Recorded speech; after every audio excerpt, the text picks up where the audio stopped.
Good day to all newcomers and already ardent fans of the Mu Online universe.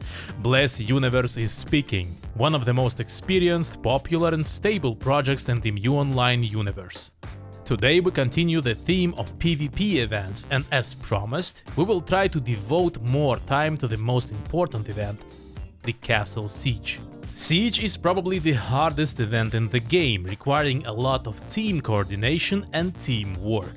All guilds are carefully preparing for it by working out tactics and looking at possible records of battles and captures. A responsible approach and communication are the keys to success.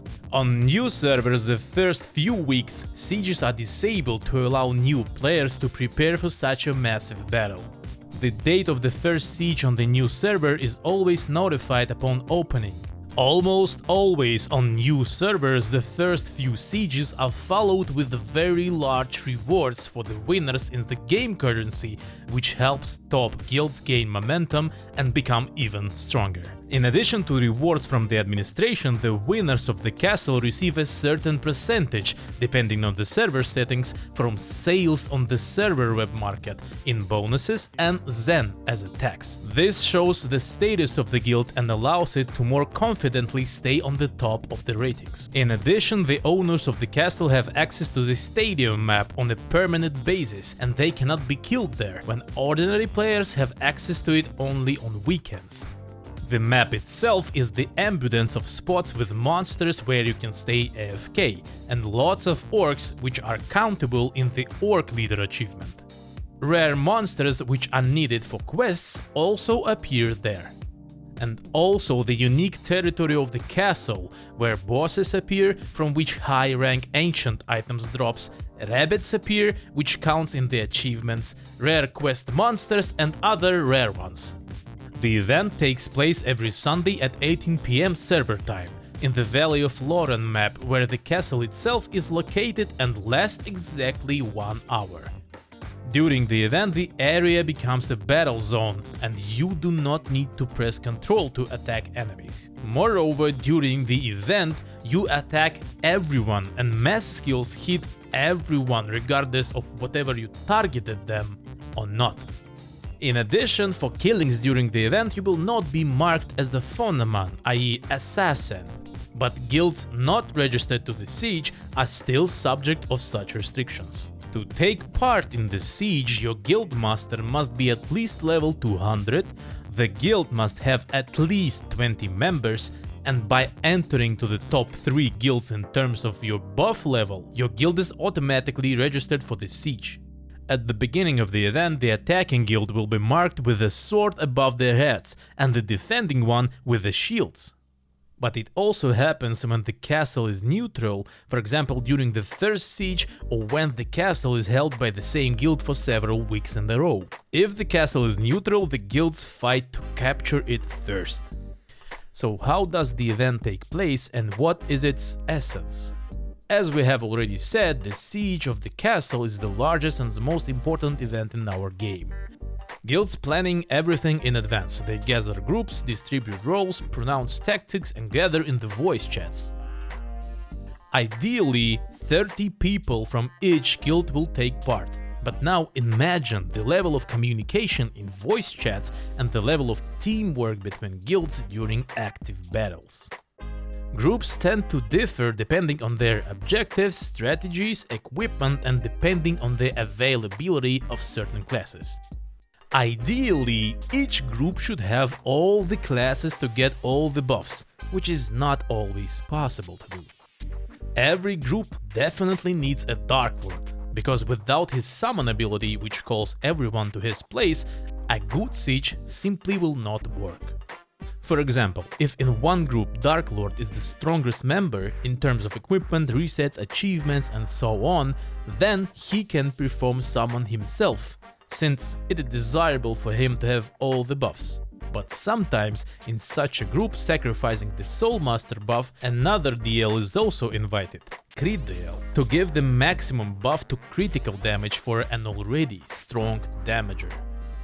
There can be a great many of variations of such groups, and they are limited only by your creativity. So we will try to analyze the attacking and defensive sides at the same time.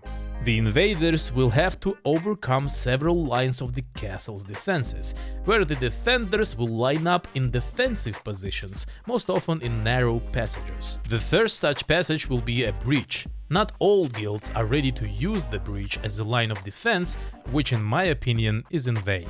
Breach defense and defensive positions of large groups are actually highly dependent on the discipline and coordination of the guilds, since it must be done quickly and certain tasks must be completed. This position usually consists of several lines. The first line is BKs, tanks with shields, standing almost at the beginning of the breach using the slowing ability Destruction skill, and can take a lot of time for the opponents to kill them. Destruction skill is the strongest slowing ability in the game, which cannot be removed and lasts longer than others. Passing through the BKs, opponents are faced with a huge attacking onslaught of Dark Lords, who stands at the second line of defense, and killing all slowed and weakened enemies. If the damage of the Dark Lords are not enough and they have already managed to get close to them, behind them in the third and the fourth row are Soul Masters and Magic Gladiators, who support both with weakening and high damage to all targets in front of them.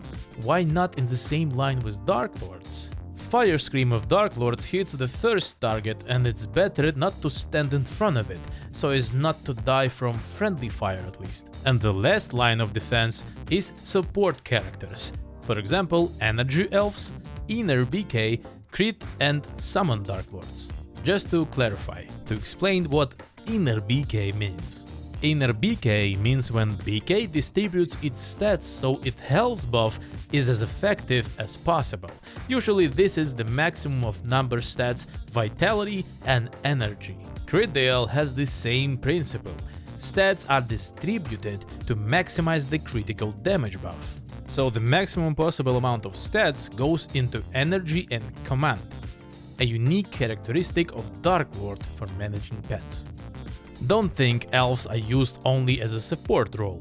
Agility elves also have a place in team battles. They provide both a lot of damage and a lot of control on a solo target, helping to eliminate important key targets in the battle. So, as soon as the invaders cross the breach, the first wall of the castle rises in front of them and 3 gates in it, which they have to destroy. Defenders can open each gate individually to stall for the time and attack intruders at will, before closing them again. Since the wall is quite large, it will be more difficult for defenders to coordinate their movements and defend such a wall. After passing through the first gate, you will encounter guardian statues and watchtowers along the way. The statues will prevent you from entering the crown hall, covering it with a shield that only defenders can pass through. Also, being near the guardian statues, you quickly restore your health and mana. Watchtowers in turn play a role in protecting the statues and constantly attacking intruders around them, causing solid damage. Both structures have health, which means they can and should be destroyed, and then begin the siege of the second wall. When attacking buildings and walls, your weapon breaks much faster than usual, so it is recommended to prepare Soul and Bless potions, which are made from the same types of stones in Chaos Machine. The third wall will be one of the most difficult obstacles to overcome. There is only 1 gate in it, behind which a classic defensive formation will be built, but even more tight and strong. Only 2 or 3 characters will be able to pass through the gate at the same time. You will be like in the movie 300 Spartans in the narrow gorge. The best idea for you will be to send tanks forward to take and cover the brunt of the damage from the Dark Lords, so the other invaders can squeeze in behind them. But don't forget, the defenders can leave the gates open and close it later to let only part of the group in. Kill them and open the gates again, preventing you from breaking it completely.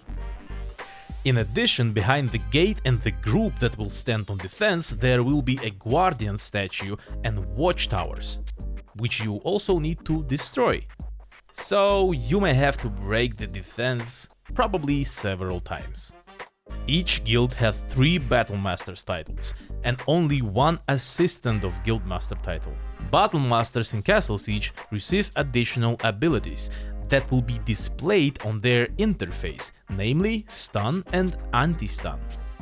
To get them, Battlemasters need to make kills, which in turn give them points.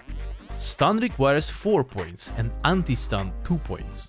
Since Battlemasters cannot always kill opponents, for the accuracy and speed of the process, guilds places several naked Phonemons characters in the stadium map, and if necessary, BMs teleporting there and gain skill points there for themselves, and then waiting for summoning back on the battlefield. Using this stun freezes the closest enemies in front of the Battlemasters who used it, followed by a thunderclap of lightning for 5 or 6 seconds. Such a stun has several uses, for example stunning as many enemies as possible at the last gate, allowing your clanmates to pass through this barrier and begin the next phase. The battle for the crown phase. To get to the crown hall, you need to go through this arc, and you will be teleported inside. This is the most important, interesting and difficult stage in the game. In the Hall of the Crown there are several key points. The first switch, the second switch, they are also the upper and the lower switch, exits from the crown, and the most important point, the crown itself. It is at the crown that the guildmasters and their BMs gather to fight for the right to own the castle. So, what is the strategy at this stage? It is obvious that each group has a clear role at this stage. The tasks of the switch group are, most obviously, to hold them. Usually they are held by either DW or BK under the shield, with the stats distributed for maximum survivability, and the task of their comrades is to give all possible buffs. Elves in turn sometimes need to support other groups with buffs and healing. To hold the switch you need to approach it and right-click. If no one was holding it before, then after a short delay you will come into contact with it and it will disappear. You cannot move far away from the switch, you need to be almost face close to it, and therefore enemies will often try to push you out of the position in order to intercept or interrupt control of the point. While holding, the Soul Master can use his teleport skill, moving around the switch to make him harder to kill. Often, in order to catch him, opponents try to surround the Soul Master holding the point and catch him during the teleportation, which means finding the wizard with the cursor during the disappearance. And Dark Lords and Magic Gladiators do an excellent job with this. BKs hold his position quite easily. The characteristics are distributed in the maximum survivability. A shield and a ring of earth are put on to make it more difficult to push you out. Here an important role will be played by a living and well-positioned elf who will try to heal you along the way and updating the buffs on the entire group. But why we hold switches? By default, the crown is always covered with the dome, which does not allow anyone to interact with it. In order to deprive it out of its shield, the invaders need to hold 2 of those same switches at the same time. As soon as the shield is turned off, you can begin to attack the crown. To successfully capture the castle, your guildmaster needs to click on the open crown and hold it for 30 seconds. If you are moved by any means possible, you will lose contact with the crown. But don't worry, the seconds you held to the crown are saved and added up. This way you can repeat attempts until you reach the required 30 seconds. This process is called loading. Despite the fact that the seconds are saved before you start loading, you need to make sure that the switches are held firmly, because if suddenly the crown closes during the loading, then your guild will lose 5 seconds, and this can be repeated several times, which will significantly complicate the attack process for you. But everything is not so simple. As I said, any attack or spell that can move your guildmaster stops loading, and there are lots of such spells. Then, what should we do? Remember when I discussed the additional skills of battle masters? Stuns and anti-stuns? So in addition to the readiness of the switches, you need to make sure that your battle masters are ready too, because after your guildmaster starts loading, the BM must throw a stun at him, thus freezing him in place and making it impossible to move him in any way. And since there are 3 battle masters, then there are the same number of stuns. Battle masters need to agree in advance on the order of using the stuns, so as not to waste them in vain, and on their positioning around the crown, so as to always be in time for the registration of the crown. In turn, defenders must be ready to remove stuns and stand so as not to be frozen themselves, because abilities cannot be used while you are frozen. It is advisable to always have an additional tank Dark Lords, both for summoning spells and for the additional abilities of the horse, with which they can push everyone around them. These Dark Lords should support the defense and be ready to help pushing opponents when BM anti-stuns. So what does the assistant of Guildmaster do? Since the assistant received the highest increases from the guild buff, not counting the master, this role is the most often given to the strongest Dark Lord of the guild, who leads the damage group. This group in turn moves throughout the hall to support the crown and clear the switches. There are the most basic tactics for defenders. Either focusing on control and destruction of the battle masters of the invaders, or complete control of the switch or switches. The choice of action varies depending on the specific circumstances. For example, if the opponent's weak point is their battle master, then you can focus on them, because without battle masters you won't be able to load. Well, or if the switch holders do not survive your damage, then on them. But all this works only when your guild is dominating. As you understand, there are a lot of variations, so let's use our imagination. The first place is obviously taken by the guild that captured the castle and held it until the end of the battle, but the second and third places are calculated by the points.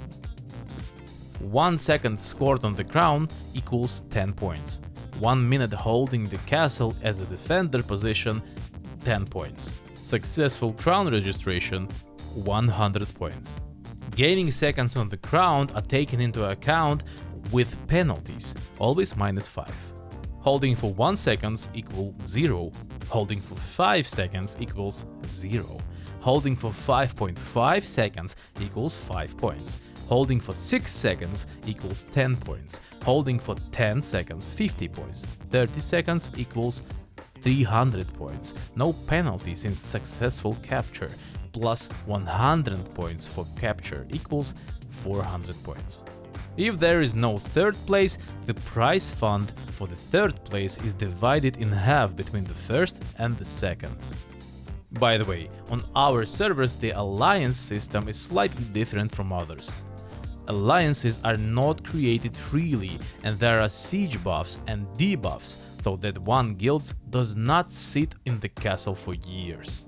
The first siege after opening the server and the first defense are standard, 3 attacking guilds. After the first successful defense, the castle will be neutral and everyone starts as an attacker, and alliances are still prohibited.